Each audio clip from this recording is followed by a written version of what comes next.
What's going on, everybody? My name's Jason and I'm here with X91Investing. In this video we're going to be talking about the Forex currency correlation.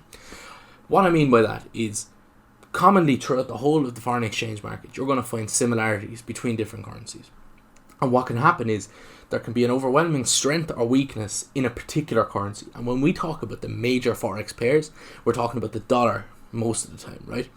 So if the dollar weakens or strengthens, it's going to have effects on all the currencies that have the dollar involved in it. Whether it's in the quoted position or the base position, it's going to have different effects. So that's basically what we're going to be getting into in this video. We're going to be talking about how to devise a strategy, a very, very basic level. There'll be another video coming on an actual formulating a strategy properly from this kind of an event. So this is kind of an event-based strategy. So when there is a considerable strengthening or weakness in a currency, how we are to react to it and how to read it and whatever. So look, we'll have a look at it now. Right, lads, as we said in the intro, we're talking about the Forex currency correlations. And what that means is every single currency that's out there has two currencies. We'll just go back to the basics. So we have the base currency and the quoted currency. I just had this written down here. So we can see the quoted currency is when the currency that you're talking, the quoted currency is the one on the right, and the base currency is the one on the left. So if you have the euro and the US dollar, euro is the base, the US dollar is the quoted currency. And I know this might be backwards on the camera, but you understand what I'm saying. We've gone through all this before. So when we talk about when we're trading, right, we can open multiple positions based off of a general strengthening or weakening in an economy or in a particular currency. So commonly when we're talking about the major Forex pairs, we're talking about the dollar, something quoted against the dollar. There is the exceptions like the pound yen, which has been very, very big over the last couple of years, which isn't a dollar pair necessarily, but it isn't a dollar pair, but it's considered one of the more major currencies. So, our currency pairs. So when we look at this, right, we see the euro US dollar.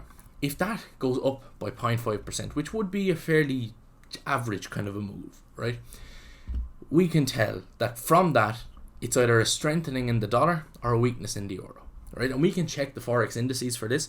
So I just have them down here below, but this is data from today, right? So you can see here, this is just the chart. If you open the the dollar index up right now, you will see this. You'll see a gradual increase over time and it just falls off here, right? But that looks like that's showing that there's from the untrained eye, you will see that as something going bearish, right?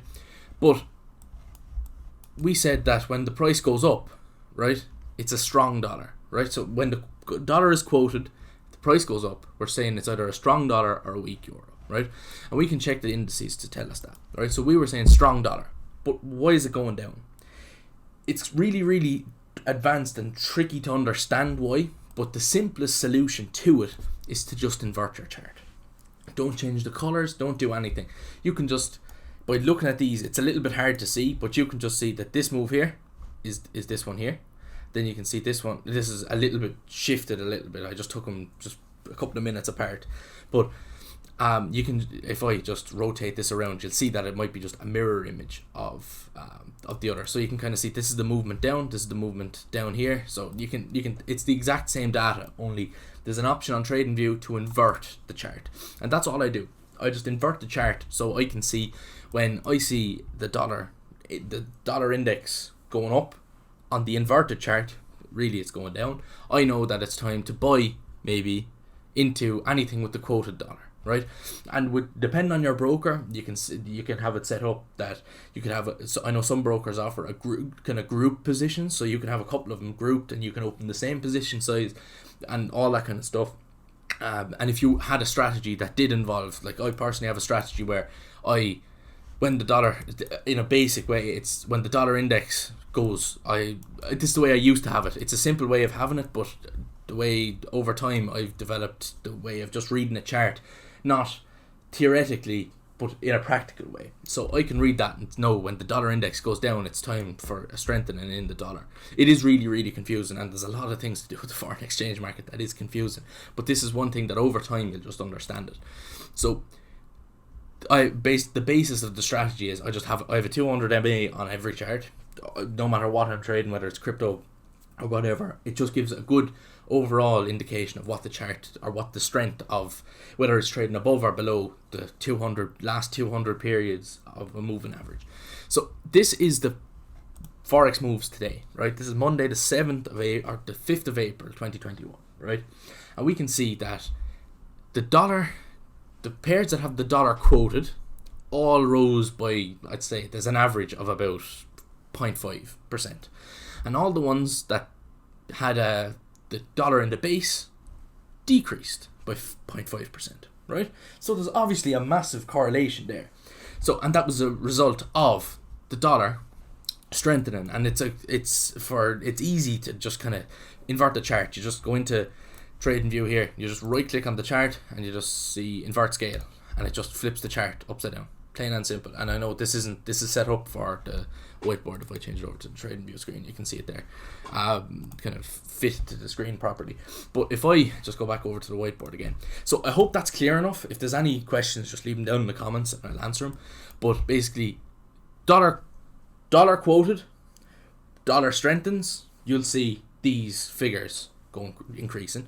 And typically the index, I can't say for definite, sometimes you'll see it lagging, sometimes you'll see it leading. So obviously if it's leading, you'll see it'll be a good time to get in. If it's lagging, you'll kind of just have to, if you like, usually all the currencies don't move at the same time, so you might see the euro 20 minutes ahead of the pound, so it might be time to you don't have to get in all at the same time, or you don't have to open a position in all of them, because on the same day as the dollar strengthening, you could see a strength in the pound as well, and that's going to negate, they're going to fight with each other. So you mightn't necessarily lose money, but there might be a considerable, say with in Britain, they have loads and loads of kind of positives coming from COVID. Like they have hundreds of thousands of millions of people vaccinated, they have loads of things like that. So over the coming weeks we'll see serious strength in the pound.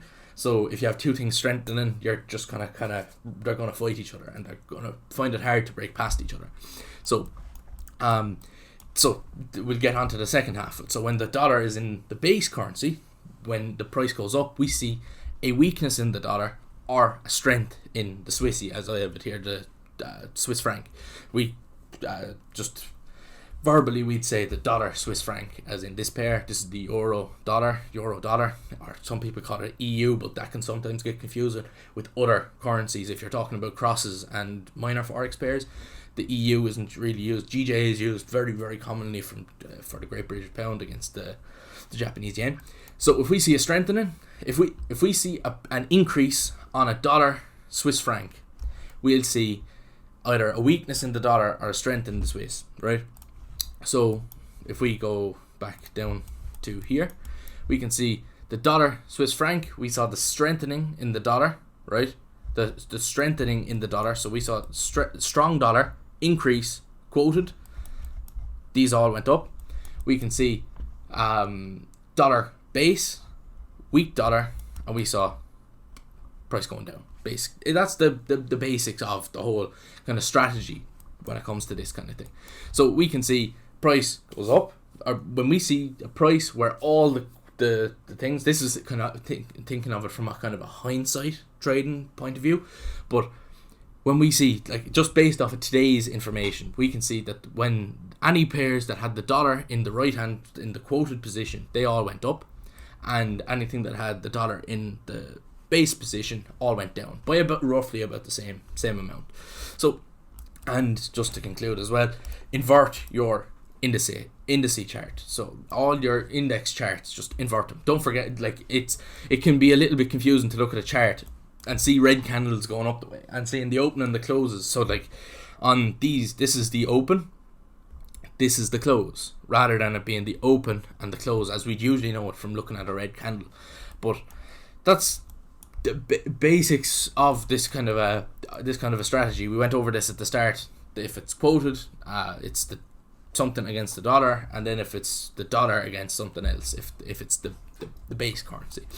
So I hope that's not too confusing for anyone watching, because for a long time it was very, very confusing as to why. You can tell there's a correlation, but how do you identify the correlation is basically how the thing works. So if you just think about it, if it's quoted, it's one way, and if it's base, it's the complete opposite. So if it goes up and it's base, it's going.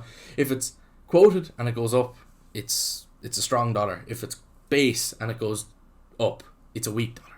If that, you understand that. So what happened here was they went down, so it's showing a strong dollar, right? So we see the USD CHF. So if we go back down to the chart, USD CHF went down. So we look at the thing, it's a strong dollar, not a weak Swissy. So it could be that there's weakness in the Swiss, but there's no change in the dollar. Dollar is just trading as normal. The dollar, the US, say the stock market, the economy is trading as normal. So if you look at the S&P or the Dow Jones or anything like that, they're trading as usual. They're making their gradual increase as they have been forever. And we see something big happen in Switzerland. So a big political movement or a big riot or a terrorist attack that can completely ruin things like that. Like with France, the French economy, French stock exchange, French stocks, all that kind of stuff. When there was the terrorist attack in France, huge turmoil economically, huge funding going to civil defense and all that kind of stuff. So completely threw off the economy. And when you do something like that to an economy, you can see huge movements all over the place. With not necessarily stocks or currencies. In France, they'd use the euro, so it wouldn't affect the euro too much because you still have superpowers like Germany, Spain, all other, and Ireland wouldn't have too much of an influence over the euro, but the big powers in Europe would have, they'd balance out the negative effect that one country would have. Germany could be having a really good day. France could have, like when they had there a couple of years ago with the terrorist attack. So that kind of thing. There's loads and loads of things like that. So it's not necessarily across the board, all of them. Today is a perfect example of the thing working exactly. So there was a strength in the dollar and it showed its effect. So there was a decrease on, or there was an increase on all the quoted pairs, there was a decrease on all the base pairs. That's as simple as it is on all the major base pairs and quoted pairs. So look lads, I know there's been a couple of people that have asked me to do slightly shorter videos, so this one's, as I see the time here, about 11.5 minutes plus intro plus all that kind of stuff. So we're going to be talking about, less than 15 minutes, which I think when I sit down, actually when I make a video, I actually go and rewatch it, and I find that I learn from watching myself talking. So I feel that the stuff that I'm putting out is of adequate quality anyway. So, and I know I didn't do the live session yesterday. I just said we take it handy. I'm Irish and the whole Easter thing, so I just said I'd take it handy with the family and whatever. So we're going to resume that on the 11th, so Sunday 11th at 7 p.m. GMT as usual. No change. It's just we said we'd leave off yesterday's one just to take it handy. We've been doing great over the last six to 8 weeks with the live sessions, so that's good, and I see a lot of people are happy with the kind of content that's coming on YouTube as well. So, and just follow the Instagram as well. There'll be a lot of stuff going up on there over the next while as well. But look lads, thanks very much for watching, and I'll see you all soon. Right lads, I'm just editing the video now, and I just realised that I left out a very important point in that video, and that is that it doesn't necessarily have to involve the dollar. So the dollar is only an example from the video, and it's common for this kind of a strategy. If you were to form a strategy from it, it would be on the major Forex pairs, because those are the ones that move the most, are kind of the more predictable ones, and in that kind of regard you can use it based off of pound strength, you can do it off of other things, but the major Forex market is based off of the dollar, and the dollar is the glue that holds the major Forex currency together. And you just have to remember that you can apply it to any other one, but it's just for the major pairs that the dollar is the deciding factor in a lot of cases. And when you see an overall market movement, you can tell using the dollar index whether it is the dollar that was strong or weak, or whether it was, if you were looking at the euro dollar, that it was the euro that strengthened or weakened. That made that there wouldn't have necessarily been something in the dollar, but there was a movement in the euro. And you could devise a strategy based off of the euro, using the euro pound or all the other euro pairs, the euro yen and all those. You could use your euro as your flat index that you use as for your strategy or whatever. I'll actually bring out a video about how to make a strategy out of this and going into the in-depth things to do with that. But yeah, look, that's all I had to say. I'm just editing it now and I noticed that. So yeah, I'll see you all soon.